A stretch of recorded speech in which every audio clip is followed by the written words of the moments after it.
अस्सलामुअलैकुम, मैं हूं निमरा सुहेल। आप देख रहे हैं अलग न्यूज। अब्दुल सत्तार और तारिक मतीन हमारे साथ हैं। बात करेंगे कि नवाज शरीफ को बाजवा से भीख मांगने के लिए किसको भेजना पड़ा, भांडा फूट चुका है। मोहम्मद जुबैर साहब क्या बताते हैं, इस पर बात करेंगे। लेकिन उससे पहले आपसे रिक्वेस्ट है कि अलग न्यूज को सब्सक्राइब करें, शेयर करें और बेल आइकन को भी प्रेस कर दें। जी तो देखिए, एक खातून है, उन खातून ने कहा था कि मुझे वो रास्ता आता है, उस रास्ते पे ज्यादा मेहनत नहीं करनी पड़ती, बस बूट पॉलिश करना पड़ते हैं।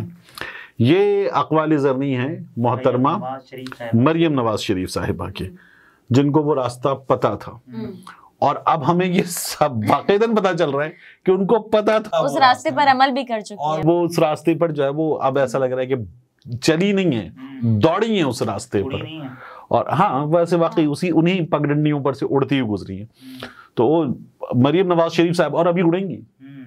हालांकि उन्होंने सुबह जियो न्यूज का स्क्रीनशॉट लगा के लिखा नॉट ट्रू हेलीकॉप्टर वाली बात पे। अच्छा, लेकिन वो हेलीकॉप्टर में एक दिन तो आ गई थी, तो ऑफिस से बता दिया गया उनके, लेकिन बाद उन्होंने नॉट ट्रू लिख दिया। अच्छा, मरियम नवाज शरीफ साहिबा वाकिफ थी इस बात से कि अगस्त 2020 में अगस्त का आखिरी हफ्ता और फिर सितंबर का पहला हफ्ता, तो इसमें अच्छा देखिए इसको कितना खुफिया रखा गया कि मरियम नवाज शरीफ साहिबा और नवाज शरीफ साहब और मोहम्मद जुबैर साहब, इन तीनों के अलावा कोई नहीं जानता। वो कहते हैं शहबाज शरीफ को भी नहीं पता था।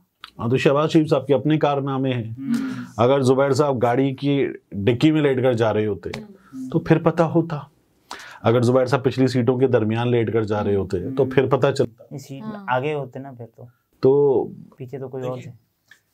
जुबैर साहब जो हैं वो गालिबन जनरल बाजवा के साथ किसी मौके पे शायद पढ़ भी चुके हैं। उनका बहुत पुराना ताल्लुक है जनरल। लेकिन ये इंकिशाफ उन्होंने पहली मर्तबा जावेद चौधरी साहब के साथ बातचीत करते हुए किया था।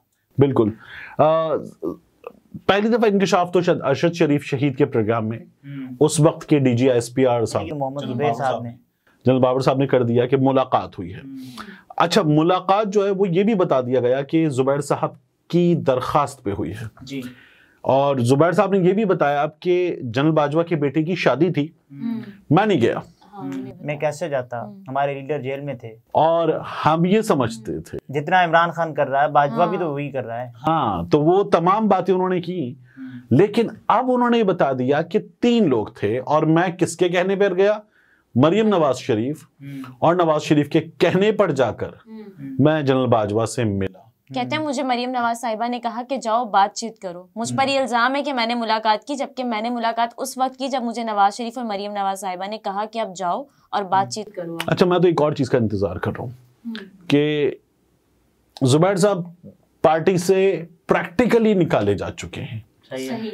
अब अनाउंसमेंट हो और फॉर्मली निकाले जाए, ठीक है ना, कि मोहम्मद जुबैर अब पार्टी का हिस्सा नहीं रहे। ये अब होने वाला है? ये नहीं, मैं इंतजार करूं कि ये हो जाए। अच्छा। क्योंकि प्रैक्टिकली तो निकाले जा चुके हैं। अब मोहम्मद जुबैर आपको नहीं नजर आते, और मोहम्मद जुबैर जो है वो अब मरियम नवाज शरीफ की पोल पट्टियां खोल रहे हैं, खुल के खोल रहे हैं। और जाहिर की वो जो तमाम बातें कर रहे हैं वो तमाम बातें उन्होंने उनके कहने पर की हैं। ये उनके गवर्नर सिंध थे, ठीक है ना। और उन्होंने इससे पहले ये कहा था ना कि मरियम साहिबा पर और नवाज शरीफ साहब पर कांटा लग चुका था, उसी कांटे को रिमूव करवाने के लिए मैं गया था। हाँ, और उन्होंने सक्सेसफुल रहने का भी दावा किया ना, बल्कि रहने का क्या दावा किया, हमने देखा वो सब कुछ होते हुए कि मरियम नवाज का नाम टीवी पर, खबरों में, टिकर्स में, ब्रेकिंग में चलना शुरू हुआ, उसके बाद उन्होंने कहा शुरू हुई।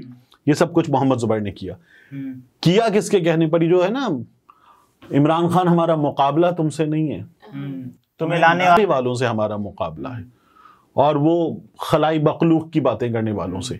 और आप देखिए कि मरियम नवाज शरीफ ये तो बाकायदा प्लान करके ऑन ऑफ का बटन था। मरियम नवाज शरीफ मुजामत होगी तो मुफाहमत होगी, ट्विटर ऑन ट्विटर ऑफ, गुफ्तगू ऑन गुफ्तगू ऑफ। मरियम नवाज शरीफ तो बाकायदा ये कि किसी को इनको चला रहा था। तो ये तमाम चीजें मरियम नवाज शरीफ ने की। और फिर हमने मरियम नवाज शरीफ को क्या करते हुए देखा, गुजरांवाला में ये गई थी एक मौके पर, इनसे सवाल हो गया जनरल बाजवा के हवाले से। उन्होंने क्या कहा था, नेक्स्ट क्वेश्चन, हंसी और बिल्कुल बोखा अंदाज में नेक्स्ट क्वेश्चन। और इस तरह ये अक्सर कर देती हैं जब इनको कोई बात, हाँ, कोई जवाब नहीं। लेकिन मियां साहब की चुप हैं। मियाँ साहब देखिए ना, मियाँ साहब क्या बोलेंगे अब इस वक्त। मियाँ साहब तो अब अगर कोई कुछ बोल रहे हैं तो वो आपको पता चलता है कि यार क्या ये खो रहा है कि यास्मीन राशिद वाला हल्का जो मैं 52,000 जबरदस्ती के वोट दिलवा के जितवाया गया हूं वो भी हार जाऊंगा। जावेद लतीफ साहब कह रहे हैं कि मैंने कहा कि भाई 2 हल्के खोल दें, उन्होंने कहा ऐसे नहीं खुलेंगे, और अगर ये खुलेंगे तो एन 130 खुलेगा। यानी मियाँ साहब की तो भिगो भिगो के बेइज्जती, भिगो भिगो के मारने का काम उनके अपने कैंप के लोग कर रहे हैं। लेकिन जनरल बाजवा के पास जाने से फिर क्या हुआ? नवाज शरीफ साहब की सियासत तो खत्म हो गई। देखिए नवाज शरीफ की उस वक्त तो सियासत ऑन हुई बाहर बैठकर, सही। और क्या हुआ था आपको याद है? हामिद मीर साहब ने एक ट्वीट करके कहा था एपीसी पीछे रह गई जी, बहुत पीछे, नवाज शरीफ की तकरीर बहुत आगे निकल गई, गल बद गई। ठीक है, मुझे नवाज शरीफ ने कहा था जनरल बाजवा मुजरिम आप है, ये सब कुछ हुआ था।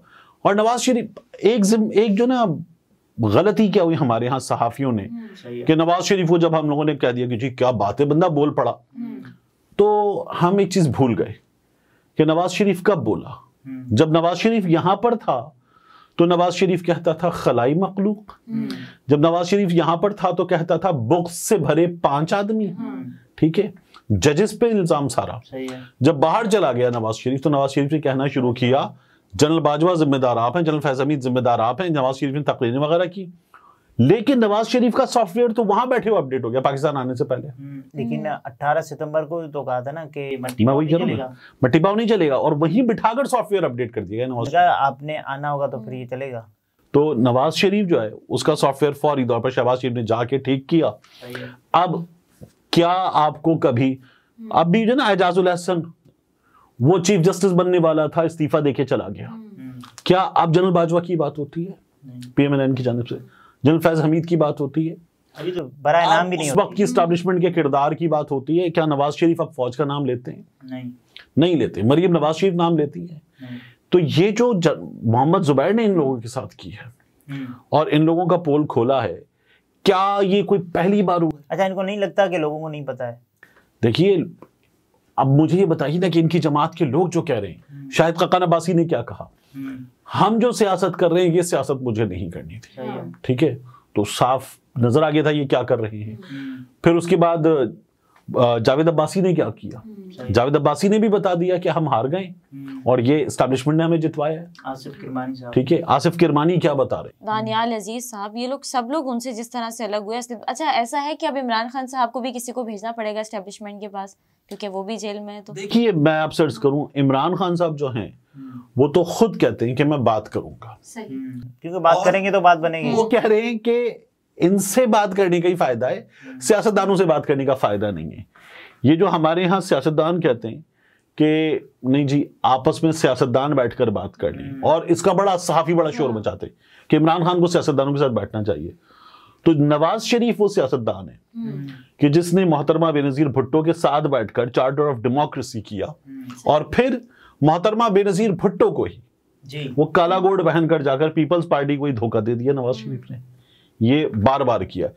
नवाज शरीफ की तो हिस्ट्री है ना, सियासत में आए आप जनरल जिलानी के जरिए, फिर सबसे पहले जब जुनेजो को धोखा दिया तो नवाज शरीफ, फिर उसके बाद आईजीआई फायदा नवाज शरीफ, मोहतरमा बेनजीर भुट्टो के खिलाफ साजिश नवाज शरीफ, सुप्रीम कोर्ट पे हमला नवाज शरीफ, तैयारा हाईजैकिंग। मतलब नवाज शरीफ को अगर आप देखें तो नवाज शरीफ आपको मुसलसल नजर आएगा। ठीक है, बाहर, और फिर जर्नैलों से अपनी जमात के लोग, मौसम ईशा कह रहे हैं हमें तो पता ही नहीं था, हम तो बंद थे और मियां साहब जो है वो निकल के चले गए वाले सेल में थे। हाँ, वो कहते हैं, और फिर हम सुनते हैं कि डील हो गई है और अब वो वापस आ गए हैं। हमेशा अब ये जो भांडा फोड़ा है कि जाओ जाके जनरल बाजवा से हमारे लिए लेकर आओ कुछ, ठीक है ना, तो ये भी नवाज शरीफ ने खुद करवाया। तो ये भी हो सकता है जिस वक्त Mansoor Hallaj, Martin Luther king, सुकरात, बुकरात, नेल्सन मंडेला बनाया जा रहा था नवाज शरीफ को हमारे यहाँ के जाली अरस्तू सहाफियों की जानिब से, तो उस वक्त जो है आप देखिए कि नवाज शरीफ डील कर रहा था बैठ के। अच्छा, उस डील को बरकरार रखने के लिए पीएमएलएन को क्या करना पड़ेगा? यही जो अभी पीएमएलएन जो करना पड़ेगा, अब हम जो है ना करना पड़ेगा करके ये बात बताने की कोशिश कर रहे हैं लोगों शायद कि कर नहीं रही, नहीं उससे ज्यादा भी बढ़ चढ़कर नहीं। पीएमएलएन अब क्या रह गया है करने को? देखिए ना, वो जो कर रहे हैं उससे उनका काम बना हुआ है और पीएमएलएन अभी चल रही है। पीएमएलएन अब आपको कभी भी आवाज उठाती हुई नजर आएगी कि आप ये सोच सकते हैं? मुश्किल है, जब तक उनके हाथ से कुछ चला ना जाए। ठीक है ना, जब तक पीएमएलएन से जब तक कुल्फी छीन कर मिट्टी पर फेंक नहीं दी जाएगी तब तक पीएमएलएन नहीं रोएगी। तो दोबारा इख्तलाफात भी तो हो सकते हैं। मैं वही कह रहा हूँ ना, पीएमएलएन से जब तक कुल्फी छीन कर मिट्टी पर फेंक नहीं दी जाएगी तब तक पीएमएलएन नहीं रोएगी। लेकिन छीनी तो तब जाएगी जब किसी और के साथ ताल्लुकात बेहतर हो जाएंगे। ये हमारे यहाँ ऐसे ही होता है। लेकिन अब की बार जो है वो उनका ये दावा है कि ये चलेगा लंबा। अच्छा, 10 साल की प्लानिंग बताई जा रही है अक्सर तो। हाँ। लेकिन ये आप देखिए कि क्या फिरौन ने सोचा था कि वो दरिया में डूब के मरेगा, लेकिन दरिया में डूब के मर गया। लेकिन उस लेवल पे तो हम ये सोचते ही नहीं है ना। शद्दाद को, नमरूद को क्या उनका ये अंजाम पता था? वो अपनी जमीनी जन्नत बना के बैठा हुआ था ना, एक अपने खजाने पर बैठा हुआ था ना। तो उसके बाद आप आ जाइए तो आपको हिटलर, बाकी हालिया तारीख के लोग, ये तमाम, क्या आपको पता था कि ये सब कुछ होगा? उसको छोड़िए, हमारे यहाँ जो अभी पिछले कुछ ऐसे डेवलपमेंट्स हुई हैं, क्या किसी ने सोचा था कि ये सब होगा? तो जो सामान 100 बरस का, एक पल की खबर नहीं, पल की खबर नहीं, आगाह अपनी मौत से कोई बशर नहीं। ये तारिक मतीन थे, गुफ्तगू आपने मुलाहिजा फरमाई। इजाजत दीजिए, अल्लाह हाफिज।